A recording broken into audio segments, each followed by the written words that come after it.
L'inspecteur Japp, suite à l'appel téléphonique de son confrère l'inspecteur Parker, dut mettre fin prématurément à ses vacances sur la côte anglaise et rentre à Londres. Il entre à présent dans le hall de Scotland Yard. Ah, inspecteur Japp, Inspecteur Parker, bonjour. bonjour. Je suis sincèrement désolé d'avoir dû écourter vos vacances. Ne vous en faites pas. Alors, dites-moi tout. Non, le braquage a eu lieu lundi à 8h tapantes. 3 hommes sont entrés dans la banque, mais nous pensons qu'ils étaient au moins 5. Un qui désactivait l'alarme et un chauffeur, j'imagine. Exact. Et le butin s'élève exactement à 520 000 livres sterling. On est loin de mes prévisions initiales. Mais apparemment, ils auraient pris autre chose, mais nous ignorons ce que c'est. Vous avez interrogé le personnel de la banque. Bien sûr, nous les avons convoqués pas plus tard qu'hier. Tenez, voici leur déposition. Mais aucune information sur cet objet en question. Et qu'est-ce qu'ils disent à propos de ça? Tout simplement que les contenus des coffres des particuliers sont la propriété exclusive de ces fameux particuliers. Les banquiers ne sont même pas au courant de ce qu'ils mettent dedans. D'accord. Vous avez pu récupérer une liste des propriétaires? Oui, ça nous pouvons le faire, oui, mais il y en a un sacré paquet. Son choix n'est pas anodin. Il y a comme une dizaine de Lloyds Bank à Londres. Mais celle-ci, c'est la plus importante. Oui. En s'attaquant à celle-ci, il s'en est pris à toutes les filiales londoniennes, car le renflouement des fonds pour ces autres filiales partent d'ici. Je vais prendre les dépositions. Ainsi que la liste. Je vais y jeter un coup d'œil, si vous le permettez. Bien sûr.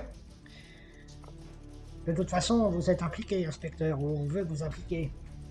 Je ne suis pas responsable de ce braquage. Non, évidemment, mais cet architecte vous veut sur l'affaire, et il vous connaît pour avoir mentionné votre nom 2 fois.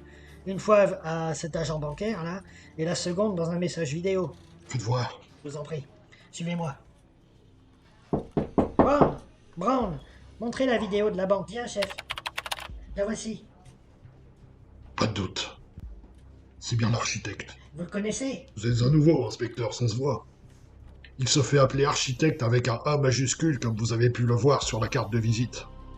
Parce qu'il a réalisé plus d'une vingtaine de braquages, le tout sans mort ni blessé, avec une précision mathématique dans le déroulement des opérations. Le tout est réglé en 2 minutes. Je n'en ai jamais entendu parler, en effet. C'est beau la jeunesse. D'accord, et que pouvez-vous me dire d'autre sur lui? Ça fait plusieurs années que je le traque.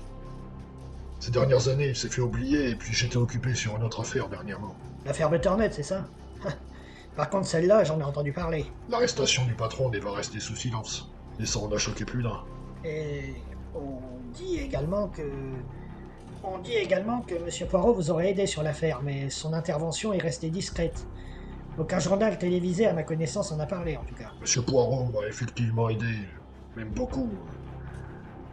Mais il a préféré rester discret, en effet. Pourquoi ne le contactez-vous pas? Il pourra vous aider à attraper cet architecte. Je ne sais pas. Pour le moment, je vais étudier ces documents. Et j'aviserai par la suite si nous devons faire appel à Monsieur Poirot. Très bien, inspecteur.